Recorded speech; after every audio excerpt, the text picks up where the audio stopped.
y se otorga un nombramiento como investigador nacional en diferentes categorías.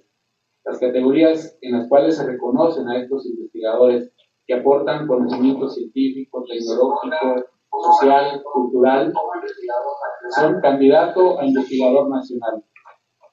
Investigador nacional en 3 niveles, en nivel 1, nivel 2, nivel 3, y la máxima categoría y reconocimiento que otorga este Sistema Nacional de Investigadores que administra el Consejo Nacional de Ciencia y Tecnología es el investigador nacional emérito. Con gusto les compartimos que el Colegio de Posgraduados actualmente cuenta con, dentro de su personal científico, con 7 investigadores con el reconocimiento de investigador nacional emérito.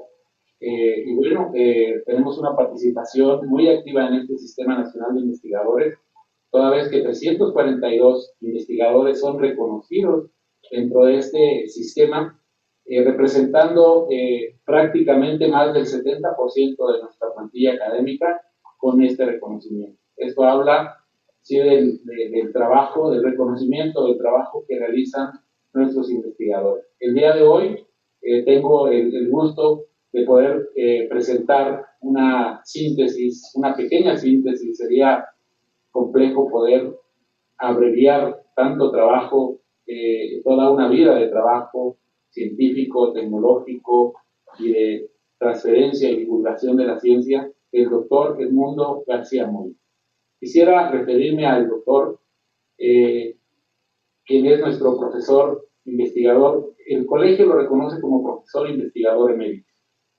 El Consejo Nacional de Ciencia y Tecnología como investigador nacional emérito.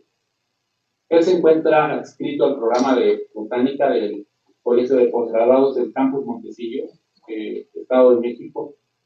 Y bien, él nació en La Esperanza, municipio de Ameca, Jalisco. Desde niño ayudó a su padre, a sus hermanos, en labores agrícolas en el campo. Él convivió desde pequeño con el maíz, el frijol, la caña de azúcar, el cacahuate, desde ahí, desde las bases, a nivel de su cultivo en campo.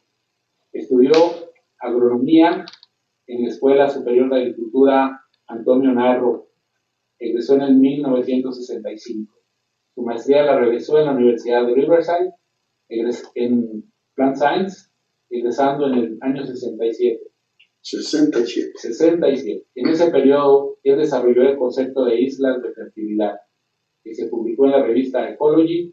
Colaboró con Ranch Scientists en el Ryan Research Institute en la Escuela Superior de Agricultura Antonio Narro, en 1967 al 1968. El doctor continuó su formación a nivel posgrado a partir de marzo de 1968. Y en 1972 obtuvo un doctorado en el Rangeland Resource Program en la Universidad Estatal de Oregon. Él se incorporó al Colegio de Posgraduados de la Escuela Nacional de Agricultura en marzo de 1972.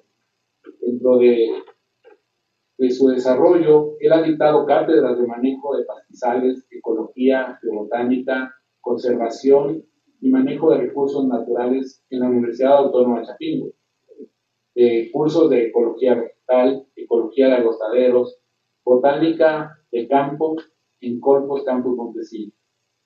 Él ha sido prolífico en la publicación con más de 200 documentos científicos. Su principal área de investigación es la ecología vegetal, aunque es reconocido por sus valiosas aportaciones al conocimiento de las zonas áridas y semiáridas de México y su impulso al desarrollo de las ciencias agronómicas. El doctor García Moya recibió el premio maestro Ernest Feder por el Instituto de Investigaciones Económicas de la Universidad Nacional Autónoma de México. El gobierno de Coahuila le otorgó la medalla Mérito Agronómico ingeniero Eulalio Gutiérrez Treviño en el año 2004. Recibió además el reconocimiento como agrónomo distinguido por el Colegio de Posgraduados en el 2005. Profesor investigador emérito por el Colegio de Posgraduados en 2006 y el Outstanding Achievement Award Research de la Academia de la Society for Ranch Management en 2008. El Premio Nacional de Ciencias y Artes, una distinción de gran mérito en nuestro país, la recibió en el 2008. La presea Mariano de la Bárcena y Ramos, otorgada por el H. Ayuntamiento Constitucional de Ameca, Jalisco, la recibió en 2009 y ha recibido reconocimientos por sus contribuciones de la Universidad de Guadalajara, de la Universidad Autónoma Agraria Antonio Narro.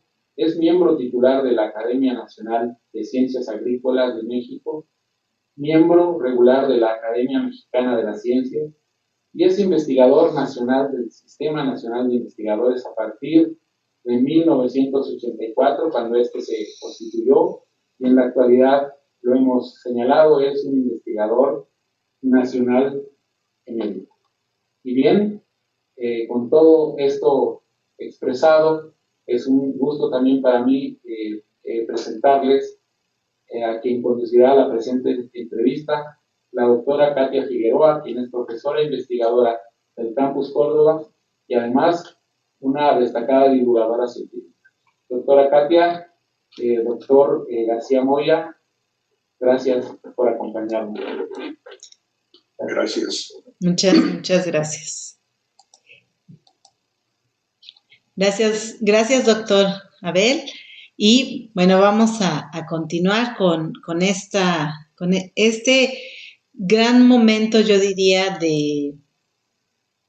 de celebración, porque tenemos la suerte de entrevistar a personas que construyeron e hicieron lo que es hoy el Colegio de Posgraduados, con tantos años de trayectoria, con tanto reconocimiento, y yo creo que es tan valioso escuchar a alguien que nos puede compartir su caminar, y en un sector como el nuestro, que tiene tantos retos por delante, y habiendo hecho y siendo tan homenajeado. Yo empezaría, doctor García Moya, con una pregunta que nos remonta al pasado. La primera investigación, ¿es esta de las islas de fertilidad o hay otra que lo remonta más hacia lo que sería su perfil y por qué decidir dedicarse pues a este sector?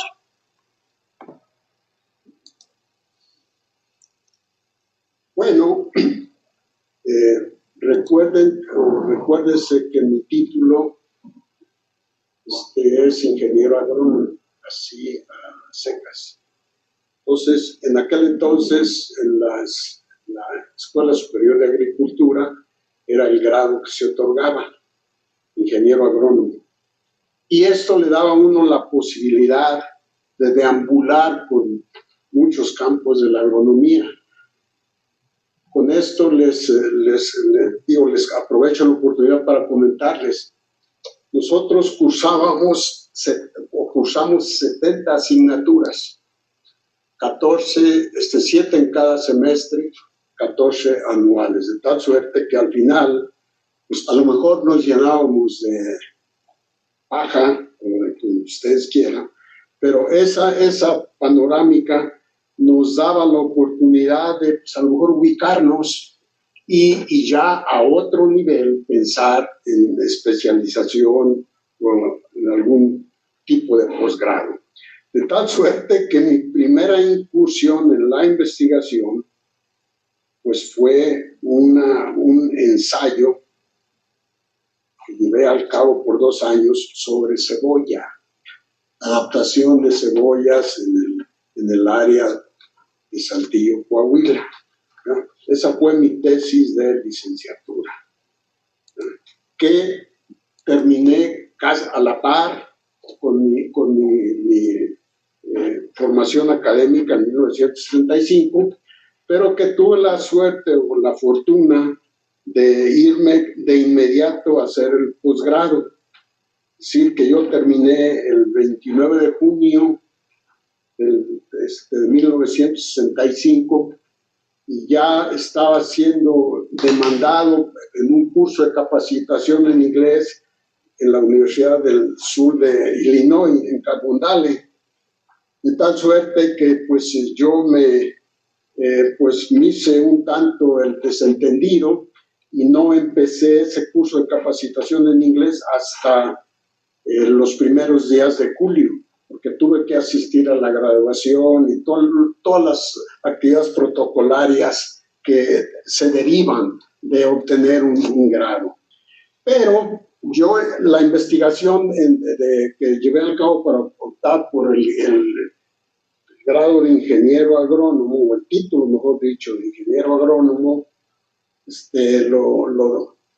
lo cumplimenté hasta el verano del 1966, en razón de que me fue condicionada mi admisión en la Universidad de California, en Riverside, porque me dijeron cuando llegué yo y presenté mis documentos, el jefe allí de la división de graduados me espetó. Y si, ¿qué es este título? ¿Qué es esto de pasante de ingeniero agrónomo? A ver, explíqueme. Yo no lo entiendo.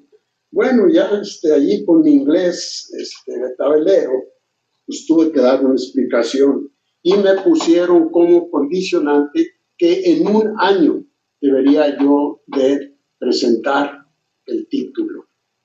Y pues efectivamente yo ya tenía todo casi listo, de tal suerte que una vez que terminé un curso de verano en química orgánica, que por cierto casi me reprobaba, independientemente que yo también había llevado un curso de química orgánica, ¿verdad?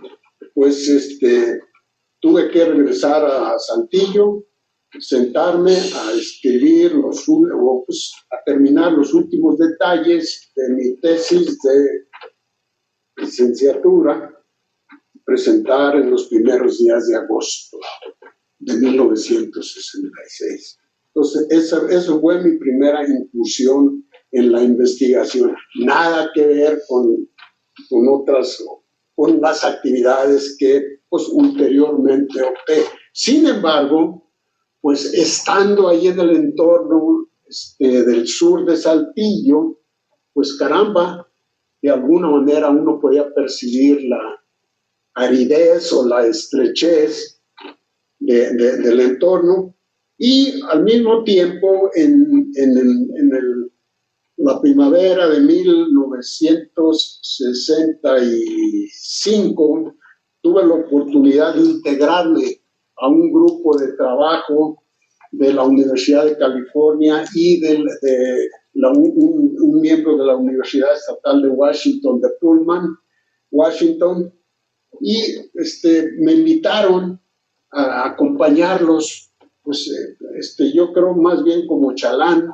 Entonces hicimos un recorrido por toda la parte muy seca de Coahuila, y tuvimos un incidente muy desafortunado, que se nos atascaron los vehículos en un lugar medio incróspito que se llama el Valle del Hundido. Nos atascamos no con el lodo, sino con el polvo, ¿verdad? Y pues allí tuve que yo pues convertirme en un héroe, porque me autonombré pues miembro del rescate, porque tuvimos que buscar rescate para que nos remolcaran y nos sacaran a los vehículos de ese atolladero. Entonces emprendí la iniciativa, la marcha, y ¿qué creen? Pues a pocos escasos kilómetros de haber recorrido, me encuentro un camión candelillero hasta el tope de Candelilla. Pues fíjense que ese fue el que nos remolcó y nos sacó a flote. Además, con el que fue mi profesor consejero, que le había había sido afectado por la venganza de Moctezuma. Entonces, y con un calor allá en ese entorno medio regular, de tal suerte que fue toda una aventura. Afortunadamente logramos llegar a San Pedro de las Colonias, Coahuila, ahí pernoctamos, y esa fue una aventura, y que en apariencia pues me acumuló bonos, de tal suerte que el profesor de de la Universidad de California, Santa Bárbara, el profesor de Washington State, y el profesor Maquel, con quien finalmente me ascribí, pues todos tenían interés en incorporarme a su grupo de estudiantes. Pero al final de cuentas me fui a Riverside.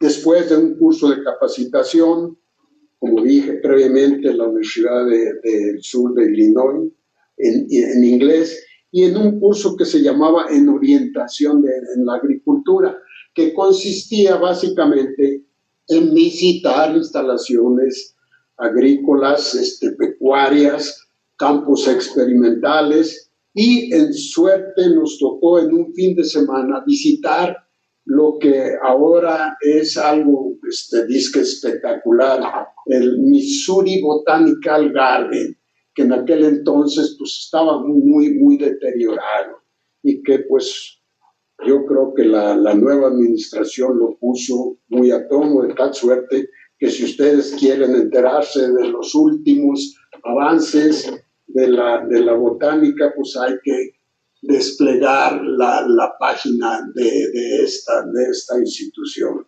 ¿verdad?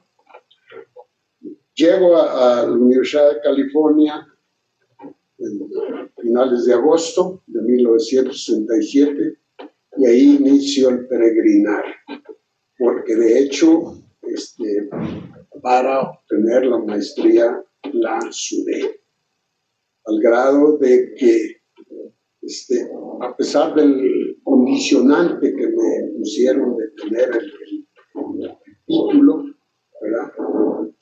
Ya casi al final del semestre, porque en aquellos entonces todavía estábamos en semestres, me llegó una notificación con 2 palomitas, diciendo que necesitaba mejorar mi desempeño académico. De otra suerte sería dado de baja. Y fíjense ustedes que del grupo que constituido como Plan Sciences, 32 miembros de prácticamente todos los países que ustedes puedan imaginarse, un profesor en la cátedra de la fisiología post cosecha reprobó a 8. De tal suerte que esa camada de 32 aspirantes, pues prácticamente se redujo en un 25%. Y en alguna ocasión el profesor de fisiología me echó porras. Me dice: García, sí, con su español así, García, dice, you did better than some other fellows, that they even knew more English than you did. Bueno, mal de muchos, consuelo de tontos.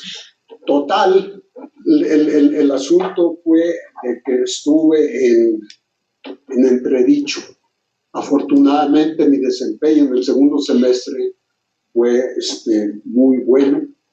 Brinqué las trancas, comencé mi investigación, y fue la que a la postre me permitió publicar ese artículo, que ha sido todo un clásico y que comenzó a citarse a partir de 1972. Entonces, el número de citas que se consignan aquí, pues 366, yo creo que definitivamente es de una ya cuando se organizó el Citation Index o alguna cosa, pero cuando yo veía los documentos de pura curiosidad, el artículo ese comenzó a citarse en 1972.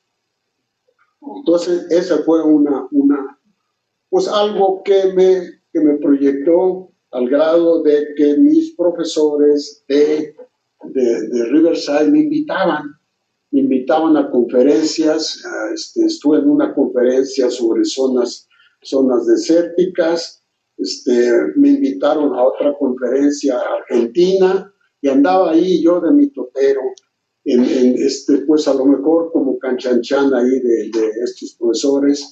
Me invitaban a reuniones de la AAAS, dentro del comité de la American Association for Advancement of Science, en la parte de zonas secas, ¿verdad?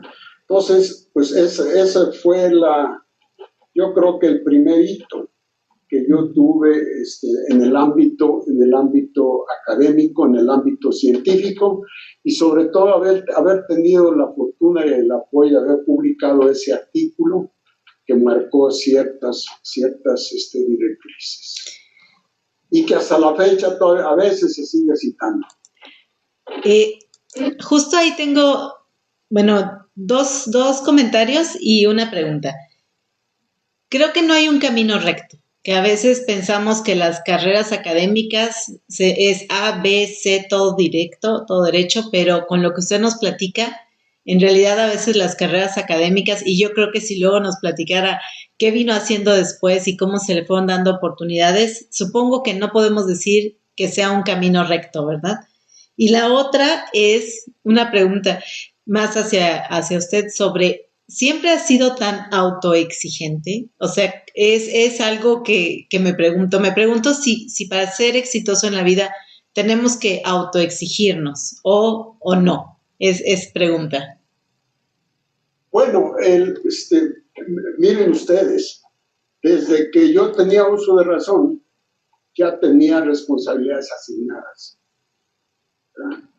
Ya bien sea ir a arrear las vacas, porque eso sí, tuvimos siempre la fortuna mi padre se preocupó por las vacas de tal suerte que teníamos leche y productos lácteos de primera calidad.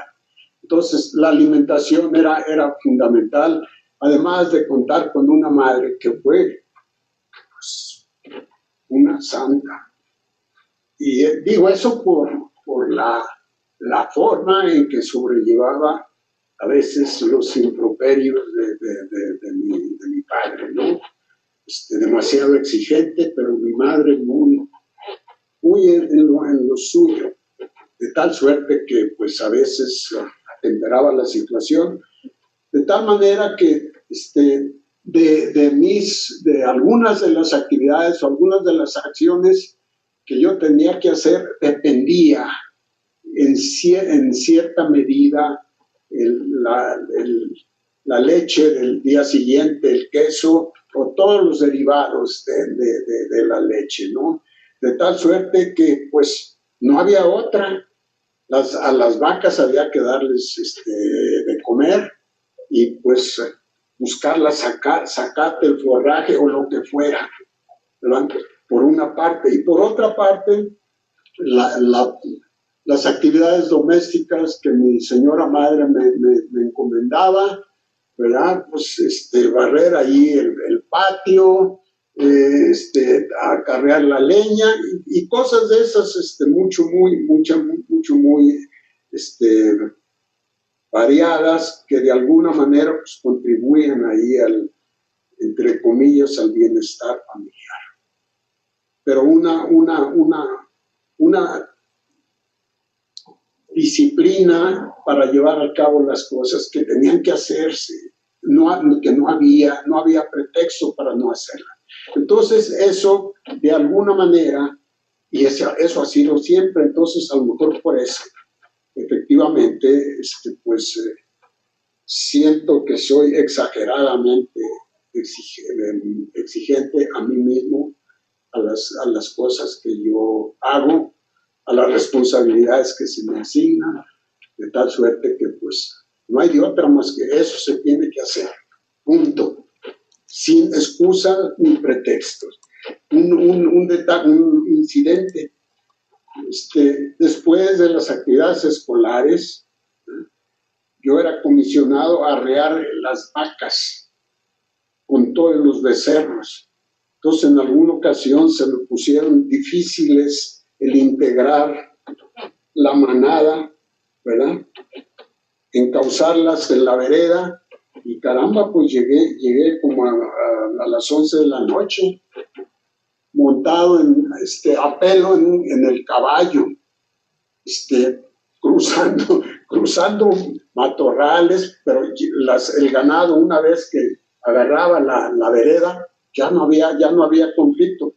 Mi madre pues se angustió muchísimo, porque ¿qué pasó con ese muchacho, no?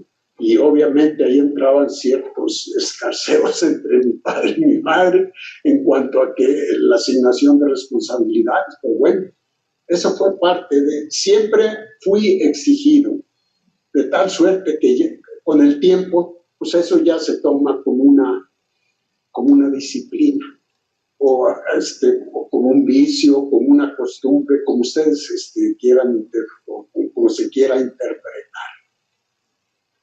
Fíjese qué cosa tan bonita nos comparte, porque para aquellos que tenemos hijos, a veces no queremos exigir o poner disciplina, y es tan importante que tengamos esa disciplina, porque como usted dice, cuando nos volvemos adultos, yo creo que la historia de éxito que usted tuvo, pues se la tenemos que agradecer todos, porque todos estamos agradecidos con lo que usted ha contribuido a la ciencia, pues a sus señores padres, ¿no? Por ayudarnos y gracias por compartirnos esta reflexión y este crecimiento que es más personal.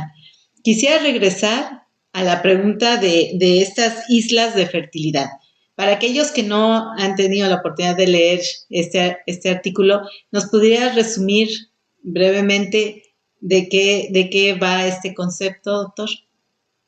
Bueno, anduvimos deambulando por el desierto Mojave, ¿verdad? De alguna manera como que el destino de alguna se empató con este recorrido que les narré previamente con este grupo, ir a zonas muy agrestes allá de Coahuila, ¿verdad?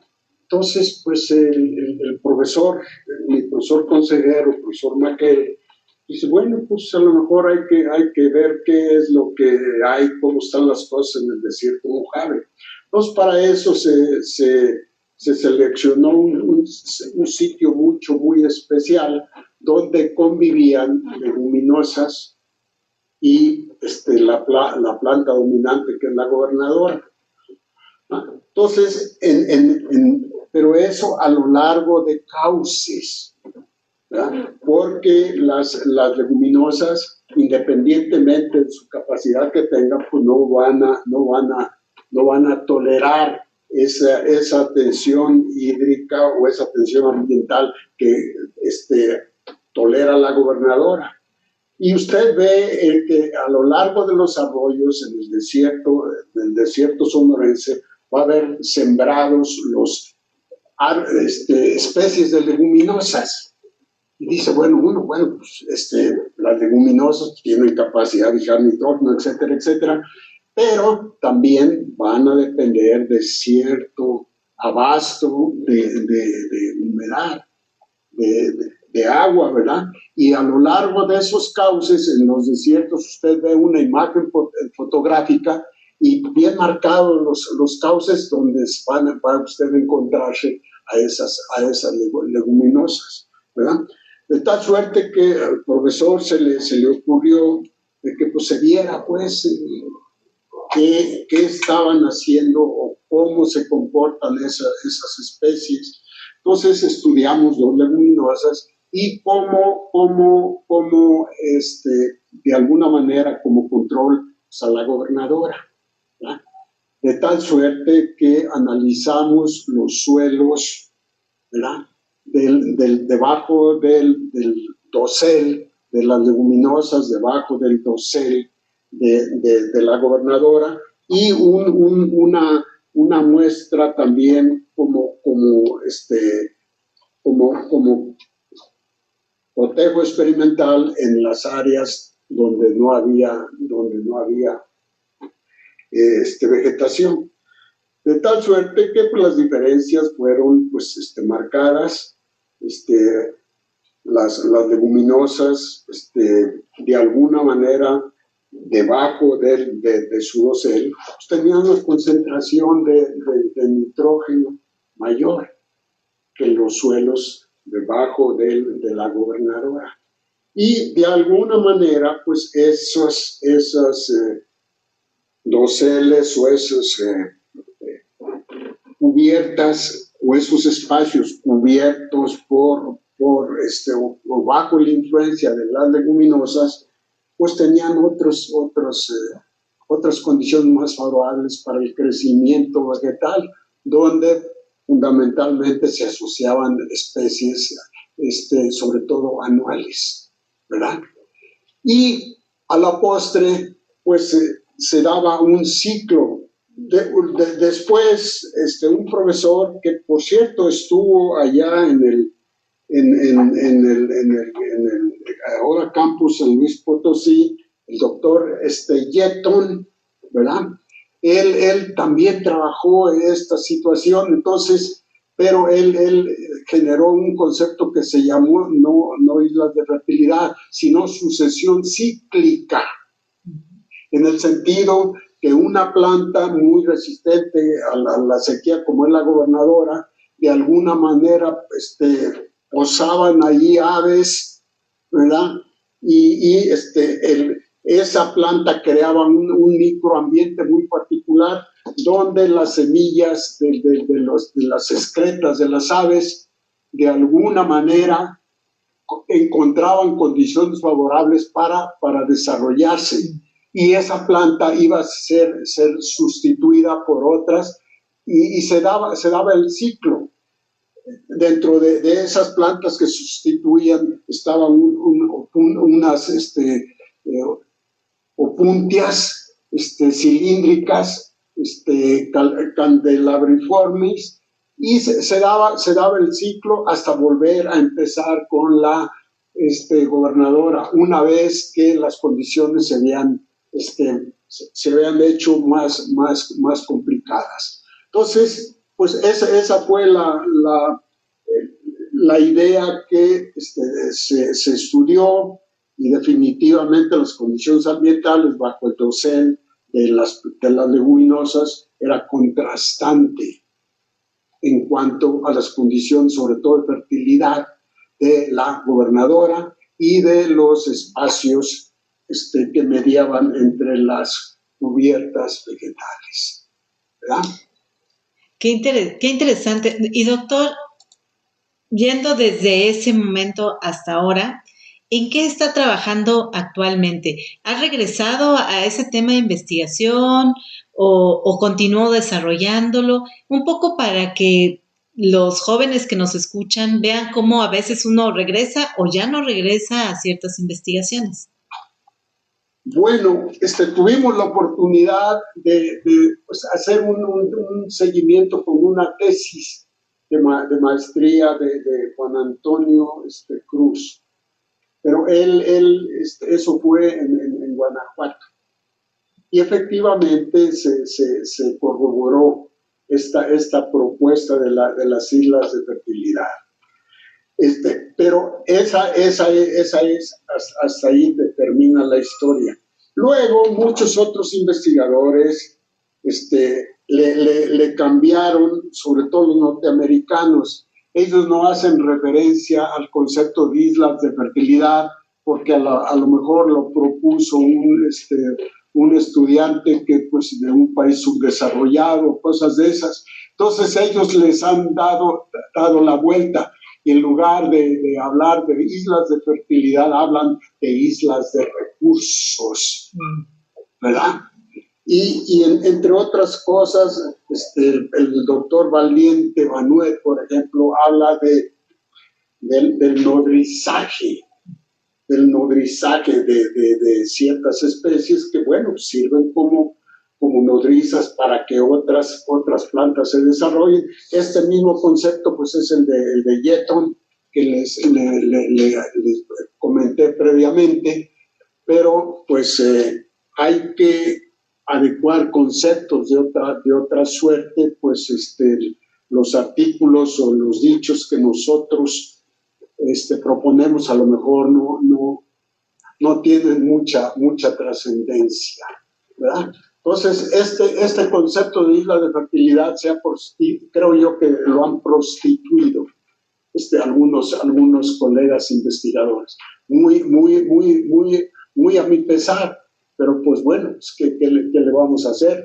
Porque ellos son investigadores de mucha jerarquía, etcétera, adscritos a universidades también de mucha jerarquía, escriben en revistas, entonces bueno, ha quedado, pero el concepto ahí está, y se reconoció en su momento, y que otros le hayan dado vuelta, bueno, pues yo creo que están en todo su derecho.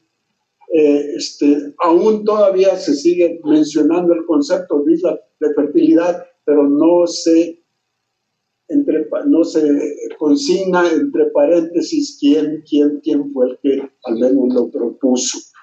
Pero pues ni modo, esa es la viña del Señor. En alguna ocasión me llamó la atención que un investigador allá de mucha alcurnia de Holanda le haya dado la vuelta al concepto, y le escribí una nota, le digo, oiga, pues esto está consignado en tal o tal, inclusive le mandé la cita y cayó.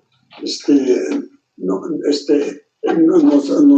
vio, pues, a lo mejor chiquitos y orejones, no tuvo la cortesía de contestar, oiga, pues sí, efectivamente tiene usted razón, pero pues ni modo, esa es la forma en como a veces se dan las cosas, ¿no? Y ni llorar es bueno. Justo esa es la otra pregunta que quisiera hacerle en este sentido. A veces las cosas pues no salen exactamente como uno quisiera. ¿Cómo hacemos, doctor? ¿Cómo ha hecho usted para darle la vuelta y decir, no me voy a quedar aquí, no me voy a parar y voy a seguir? ¿Qué se dice? ¿Qué se dice, doctor? ¿Qué lo inspira? Bueno, esto pues me puede llevar a la siguiente etapa de mi formación académica, ¿no? Cuando yo tenía toda la intención de continuar en el ámbito de las ciencias, lo que le llaman aquí las ciencias vegetales, no sé, no le llaman las ciencias vegetales. Pero solicité admisión a algunas universidades, porque yo en Riverside, en la maestría, tuve una beca muy generosa de parte de la Fundación Ford, a quien le agradezco cumplidamente, ¿verdad? Pero yo quise continuar siguiendo esta inercia. Me inspiró mucho unos cátedras, unos cursos que impartió un profesor sobre reguladores de crecimiento que en aquella época estaban muy de moda. Entonces hice una solicitud a Purdue con un profesor que se supone era autoridad, y me dio la vuelta, no me aceptó, ni mucho menos con ayudantía.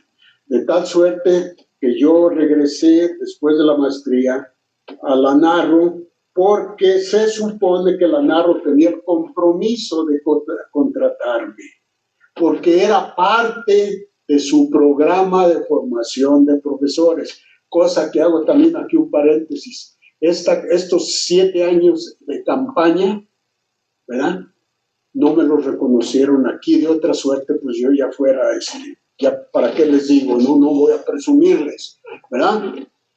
Pero pues bueno, así sucedieron las cosas. Entonces, me incorporé a este grupo de trabajo que el doctor Abel hizo mención, porque había la intención de iniciar un programa de investigación en zonas áridas entre la Universidad de California, Riverside, y la Escuela Superior de Agricultura Antonio Narro, que nada tiene que ver con la hora UA, no. La escuelita fue la escuelita y me pongo de pie, ¿verdad? Y están las evidencias, no estoy aquí para contarlas porque no es parte del tema, pero pues cambié canal, se acabó este programa, no hubo financiamiento, no hubo interés de parte de la universidad. A mí me vieron chiquito y orejón mis autoridades que originalmente me habían propuesto como miembro del programa de formación de profesores, pero no me aceptaron, que dizque por grillo. Bueno, entonces trabajé en ese instituto de julio a febrero. En febrero nos dijeron, ahí se van, ahí se ven, mejor dicho, y me lancé a la aventura, a una reunión de la Sociedad Americana de Manejo de Pastizales que se llevó a cabo en Albuquerque en 1968. Ahí platiqué con gente de las autoridades de distintas universidades y pues no me decían que no, pero tampoco me decían que sí. Y sobre todo, pues yo iba en busca de una ayudantía, porque en aquellos entonces el CONACYT no existía. De tal suerte que tuvimos la fortuna, un servidor y mi chalán, imagínense, yo tenía chalán, ¿verdad? Pues platicamos ahí con estos personajes y mi chalán inmediatamente se acomodó con un profesor de la Universidad Tecnológica de Texas en Lugo. Él inmediatamente consiguió una ayudantía para hacer la maestría. Su servidor anduvo allí platicando con los profesores y pues ya prácticamente había desechado esa posibilidad cuando de súbito el profesor Bolton de la Universidad Estatal de Corvallis, Oregon, se acercó y me preguntó que si yo era fulanito. Le dije, sí, bueno, pues me interesa platicar con usted, a partir de marzo está usted aceptado en la Universidad Estatal de Oregon, ¿verdad? Y pues eso sí, vamos a ver cómo le pagamos marzo, abril, mayo y junio, porque pues ya estábamos nosotros en el plan trimestral, de tal suerte que yo me inscribí en el trimestre de primavera. Llegué un día X, ¿verdad? Ya no me acuerdo la fecha exacta. El día siguiente ya era alumno de la universidad. No traía el dinero suficiente para pagar lo del dormitorio, entonces di un abono, ¿verdad? Di un abono y pagué el dormitorio en abonos, de tal suerte que un lunes 6 así de marzo yo ya era estudiante y ya tenía habitación y comida en el comedor. Las cosas definitivamente se me facilitaron. Me daban ciento y tantos dólares mensuales en esos periodos, y a partir del 1 de julio, para no hacer la historia larga, se me asignó una ayudantía. Fui contratado como ayudante graduado en investigación. ¿Ya? 3,000 y tantos dólares anuales, de los cuales el 60% era asignado los meses de verano que yo desarrollaba la investigación, perdón, la mitad se me asignaba en el transcurso del periodo escolar, es decir, 9 meses. Cometí la osadía de casarme, ¿verdad? el salario que yo recibía ya en clases era de 140 y tantos dólares mensuales, de tal suerte que yo pagaba 105 de renta, 3 del periódico, porque siempre me ha gustado leer el periódico, 2 de colecta de basura y pues 40 y tantos dólares para el alimento. A veces tenía un saldo de $1 o de $2, ¿verdad? Que no nos ajustaba ni para ir al cine, ¿verdad? Entonces fue una situación muy, muy estrecha, pero pues estábamos sanos, ¿verdad? Jóvenes, ¿verdad? Y y nos quitaban impuestos. Y esos impuestos nos los regresaban en enero. Entonces, con los impuestos que nos regresaban en enero, pues nos íbamos allá a los especiales de la ropa de invierno, pues, aunque ya se había pasado el invierno, y afortunadamente en Corvallis mucha lluvia, pero no mucho frío, de tal suerte que pues nos surtíamos, pues nos regresaban 300 o 400 dólares, que en algo nos ayudaban, ¿verdad? Total, este apoyo terminó en noviembre de 1971. La tesis la tuve que costear con los ahorros, ¿verdad? Y pues algunos otros cachivaches que compramos, ¿verdad? Porque mi esposa de aquel entonces, porque yo tengo segundo matrimonio, pues se convirtió ahí en la secretaria de mi jefe, de mi profesor consejero, y eso pues de alguna manera nos solventó muchas cosas. Me llevé un Volkswagen, allá lo traje todo el tiempo, fui y vine 2 veces hasta cerca de Portland, en un Volkswagen, y me traje los cachivaches que pude comprar, contrario a los cachivaches de los colegas que tenían becas de la Rockefeller y todo eso, que compraban que menaje de casa y que no.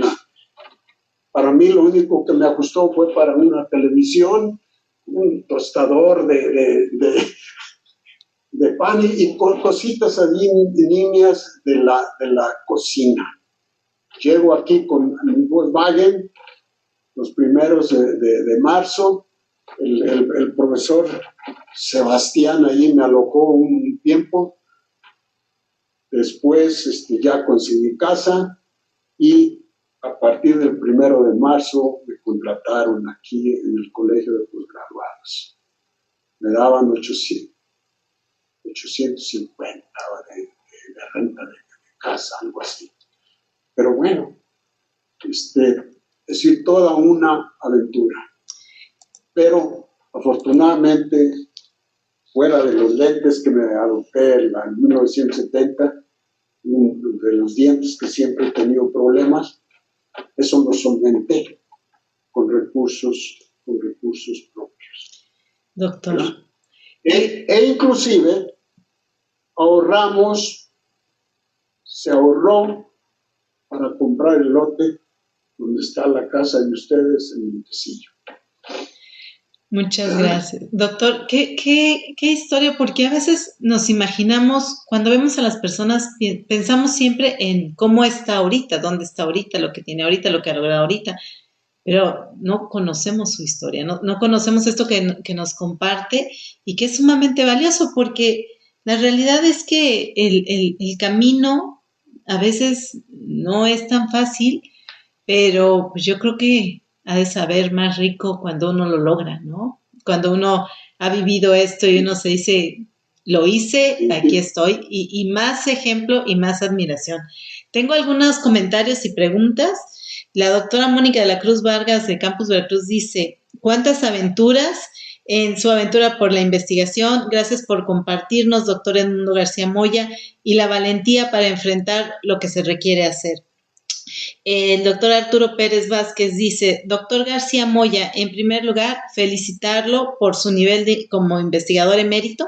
Si tuviera que dar usted un consejo a los jóvenes que inician su carrera de investigador, ¿qué les aconsejaría? Pues como parafraseando los dichos que se supone dicen que dijo Churchill, ¿no? Sweat, blood and tears. Y además, como también decía sabiamente el profesor Kohashi, hígado, ¿verdad? Porque efectivamente las cosas a veces no se nos facilitan, pero debe tener uno la convicción, ¿verdad? El coraje, el empeño de seguir adelante y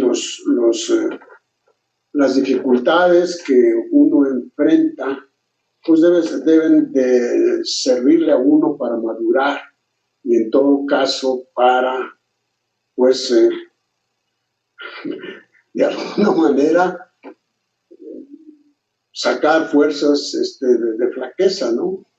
Pero eso de alguna manera también viene de la formación que uno trae del bagaje, ¿verdad? Porque yo creo que todas estas cosas, todas estas circunstancias de las que pues parte de ellas que les he compartido, pues no han sido fáciles de enfrentar, ¿verdad? Y yo creo que pues ahí es donde se impone el carácter.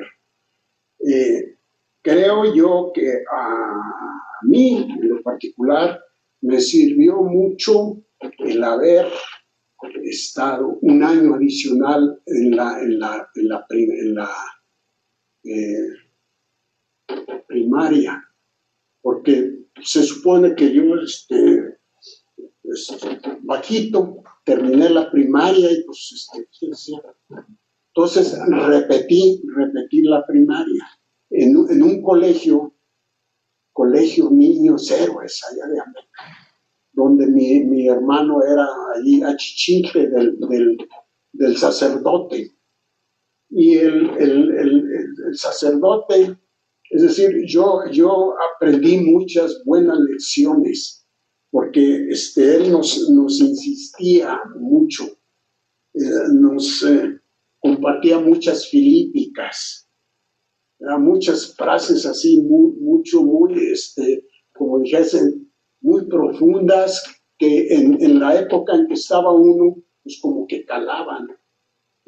Esa parte a mí yo creo que junto con el bagaje ahí de compromisos familiares y responsabilidades familiares, aún de edades muy tempranas, pues yo creo que de alguna manera forjaron el carácter, ¿verdad? Y efectivamente muchas gentes consideran que soy malcarudo,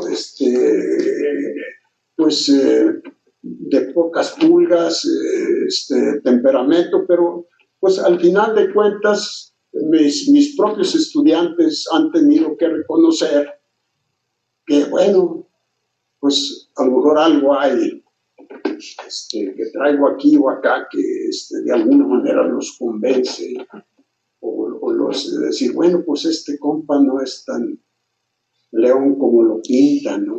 Y cosas de esas, ¿no? Pero definitivamente para mí ha sido un deambular, ¿verdad? Muy, en algunas ocasiones ríspido, ¿verdad? En otras ocasiones, pues, que de alguna manera, pues yo creo que al final han forjado mi carácter. Mi padre era muy rudo con nosotros y yo era muy rebelde, muy respondón. Entonces, a mí me atizaban fuerte, me atizaron fuerte. Y bueno, no tenía otra cosa más que aguantar. Contrariamente a mi hermano Juan, que el mayor, pues que entonces, como de él, y su servidor, pues no, ¿verdad? Y al final de cuentas, pues mi señora madre, pues decía, pues me quiso mucho. Qué pena que no logré disfrutarla, porque yo salí del seno familiar el 26 de julio de 1960. Y como dice la canción de La Paloma Querida, desde entonces, sigo hoy, paso algún tiempo, pero me desafané en cierta manera de la familia. No, eso no quiere decir que no los frecuento. Cuando hay necesidad de apoyarlos, los apoyo, de tal suerte que así literalmente no me desafané, pero sí, pues fue una transición muy, yo diría a lo mejor ríspida e inesperada. Yo creo que mi señor padre jamás se esperaba esto. Mi señor padre casi cumplía 100 años y se nos fue porque se cayó de la cama y se rompió el cráneo. De otra suerte hubiésemos celebrado porque ya habíamos preparado el banquete, pero pues se nos fue. Entonces, esas son situaciones muy comprometedoras que de alguna manera pues a lo mejor me forjaron el carácter, y como les digo, con estas lecciones que recibíamos de ese cura, porque cada filípica que nos aventaba, ¿no? Recuerdo que decía que las adversidades y los tiempos difíciles forjan el carácter, palabras más, palabras menos. Recuerdo un incidente cuando llegué a Chicago, cuando iba ya pues al curso de orientación en la agricultura, que pues perdí la conexión porque no hubo vuelo. Viajé el 4 de julio de 1965. Se suspendieron algunos vuelos, llegué yo ahí al aeropuerto, y pues bueno, ¿y ahora qué? No, pues no. Entonces, pero siempre hay samaritanos. Un joven monterrellano, porque tomé el avión en Monterrey, dice, a ver, no se preocupe, vamos aquí, lo orientamos. Pues no, pues tuve que posponer el viaje hasta el día siguiente, pero recibí un jalón de orejas allá en la universidad, que porque había llegado tarde. Total, muchas anécdotas, muchas aventuras difíciles que le quedan a uno grabadas, y que pues ni modo, a veces tiene uno que apechugar, no hay otra. Sí, finalmente pienso mucho en esto que dice, en los sacrificios que tenemos que hacer, ¿no? Hacer una carrera académica es irnos, alejarnos del seno. Hacer un posgrado en el extranjero, pues también eleva el reto, ¿no? Digámoslo, ya nos platicó un poco del inglés, el reto del idioma, el reto de vivir con recursos limitados, así es que más admiración para usted. Doctor, dice Luis Alberto Castillo González, felicidades, doctor Edmundo García Moya, un destacado científico, orgullosamente Colpos. Jorge López Collado dice, la primera vez que escucho el término de isla de fertilidad, pero seguro lo voy a seguir buscando ahorita en Google. Francisco Calderón dice, es muy motivador para nosotros los jóvenes que empezamos en el camino de la investigación escucharlo. Nay Nayar dice, es una pena que no se reconozca ese término de islas de fertilidad y su autoría. Yo considero que debería de hacer un artículo donde retome precisamente el concepto con el fin de que vuelva usted a recuperar su autoría en la comunidad científica. María Esther Méndez Cadenas dice, gracias doctor por compartir parte de sus vivencias. sin duda un gran ejemplo. También le pregunta la doctora, ¿cómo se alcanza el equilibrio entre la actividad científica y la vida familiar, si es que este equilibrio se puede alcanzar? Ese me pega en el mero,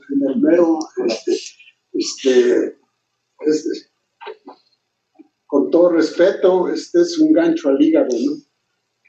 Pues precisamente ese fue yo creo que al final de cuentas, uno de los causales por los cuales pues mi primer matrimonio tuvo que, porque yo llegué acá al colegio, pues cuerpo y alma.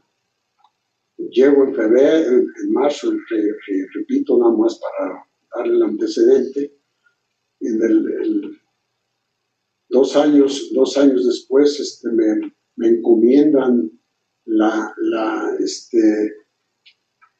dirección o la presidencia de la rama de botánica. En eso, en 1974, se viene toda esta fiebre de la creación de la Universidad Autónoma de Chapingo. Yo llego allá a la mesa de discusiones como miembro del cuerpo directivo, completamente ajeno a toda esa dinámica, a toda esa grilla, y yo nada más me quedaba completamente, ¿qué pasa aquí? Esto a mí me parecía absurdo. Debo de un paréntesis, pues el grupo de discusión de parte de la entonces Escuela Nacional de Agricultura, dentro de sus miembros estaba justamente el famosísimo ingeniero Aquiles Córdoba, enfrentándose al profesor Casas, al profesor Carrillo. No, eran unos escarceos ahí medio, y bueno, yo completamente ajeno, me quedaba, bueno, ¿y esto de qué se trata? ¿Verdad? Entonces, pues fue un salto ahí al vacío, por una parte. Por otra parte, en más de una ocasión se me solicitó que me mantuviera en la coordinación de botánica, en razón que pues era parte del equipo. Vayan ustedes a saber qué quiere decir eso, hasta que llega Manuel Villaiza, ¿verdad? Y dice, no, pues, Mundito dice, no, pues tú ya estuviste suficiente tiempo aquí, de tal suerte que ya hueca el ala, ¿verdad? Entonces, pues,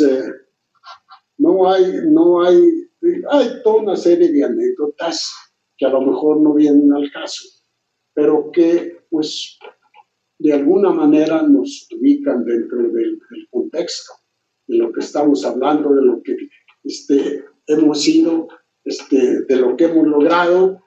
Yo siempre he dicho, a partir de Miguel de la Madrid, pues se nos cerró la llave, y desde entonces pues, se nos ha callado mucho para mantenernos vigentes, y precisamente por eso digo que la vigencia se ha mantenido a través del CADO, que por cierto pues ya no, dice que no califico, y a través del sistema, así que tiene uno que reciclar fondos para seguir, entre comillas, vigente.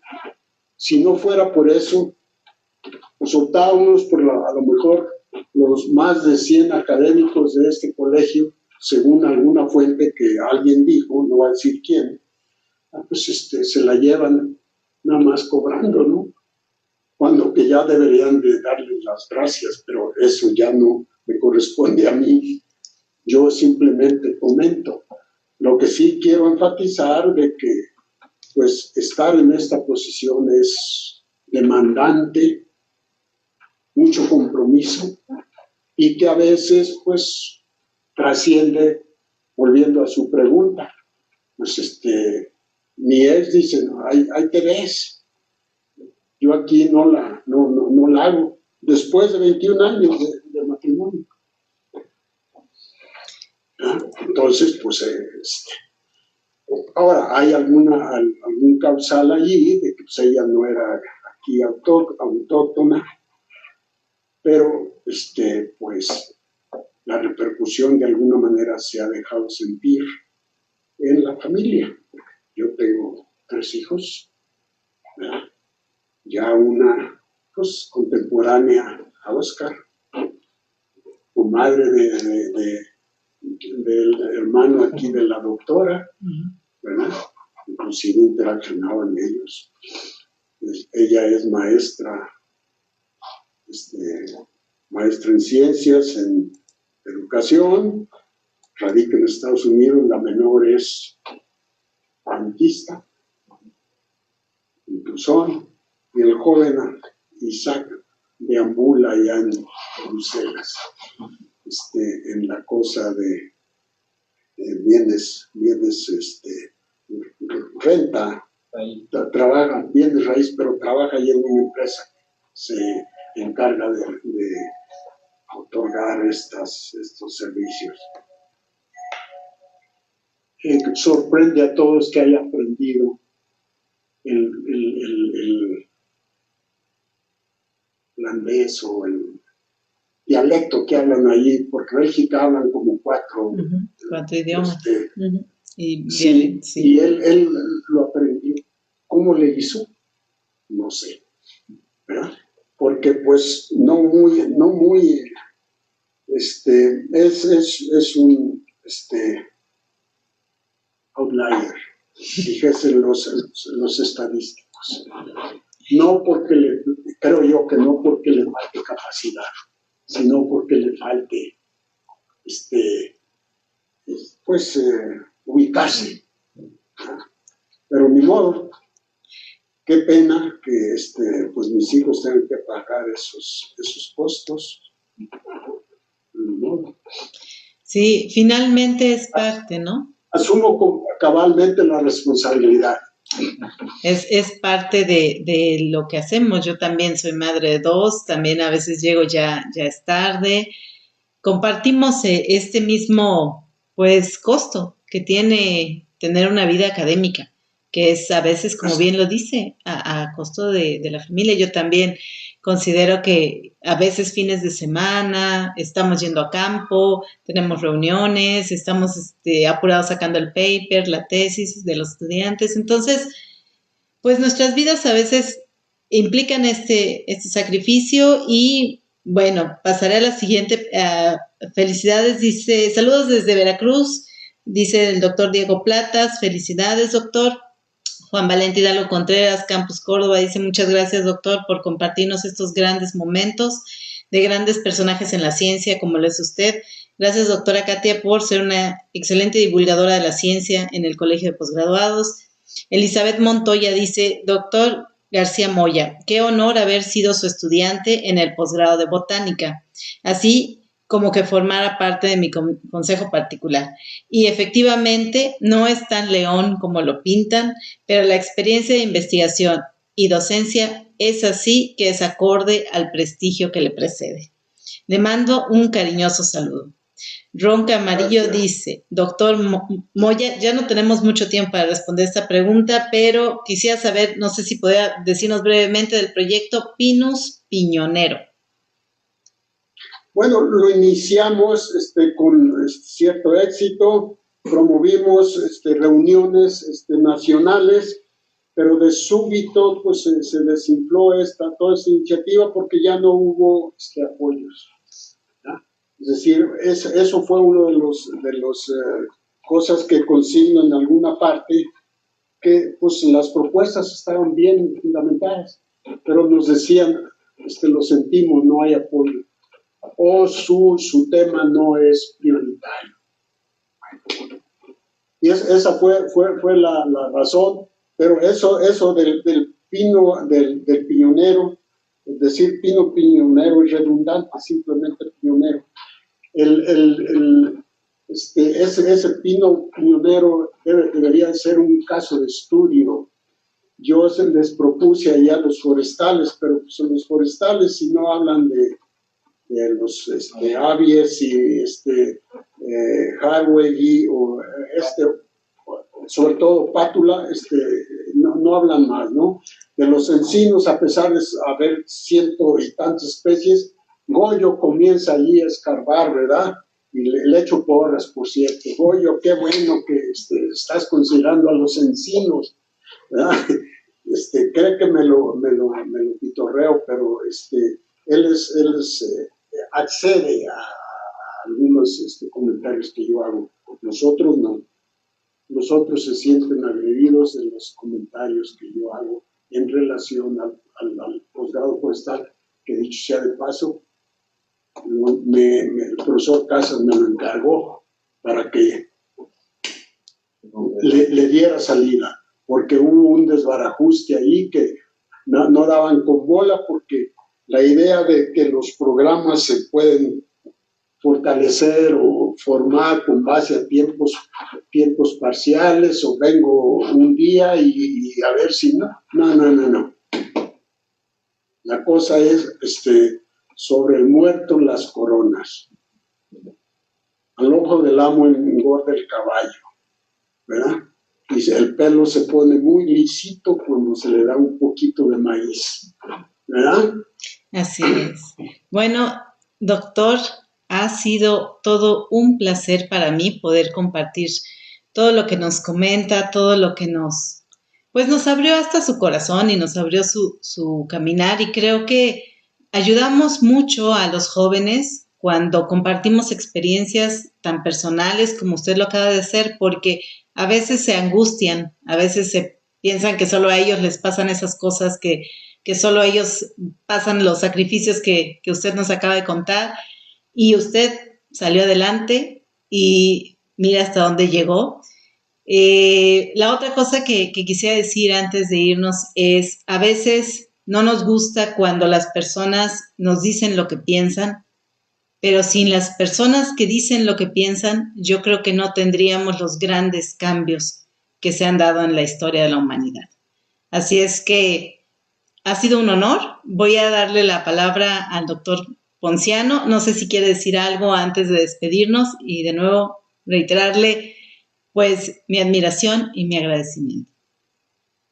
Pues agradecerles a ustedes que me dan esta oportunidad, pedir disculpas porque mi dialéctica no es de lo mejor, ¿verdad? Porque a lo mejor brinco de una parte a otra, y eso pues pareciera que es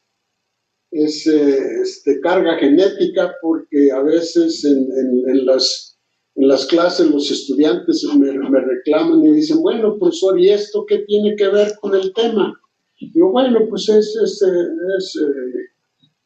conocimiento que a lo mejor les puede ser útil, independientemente que no esté dentro del esquema o dentro del guión de la sesión de este día, ¿verdad?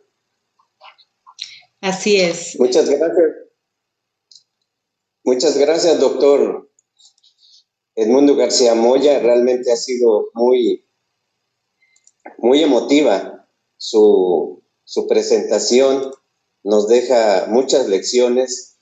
Yo anoté aquí el de ser aventurero, o sea, la aventura, el carácter, de formarse el carácter, que aquello que en su momento creemos que es una situación difícil, pues es para formar nuestro carácter, que al final pues nos llevan a lograr esa trascendencia, doctor, como usted lo ha logrado, ¿no? Y eso es a veces a costa de ciertas cosas, pero bueno, finalmente así es la vida, y su caso pues nos deja muchas lecciones, nos inspira.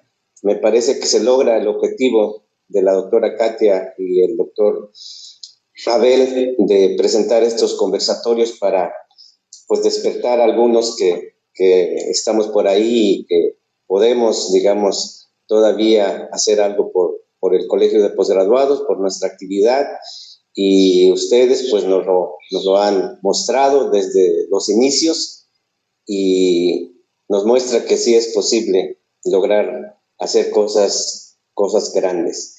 Muchas felicidades, doctor Edmundo García Moya. Realmente es un placer haber estado aquí con ustedes y pues vamos a seguirlos disfrutando en lo posible cuando tengamos la oportunidad de dialogar para que nos transmitan sus conocimientos y sus experiencias. Muchas gracias a todas y todos también por estar en este conversatorio. Gracias, doctora Katia, realmente una excelente conductora. Y los esperamos el próximo miércoles a la misma hora para vivir el caso, disfrutar el caso del doctor Jorge Dionisio Echevers Barra. Muchas gracias, un abrazo, hasta luego. Gracias, doctora Katia. Gracias. Gracias.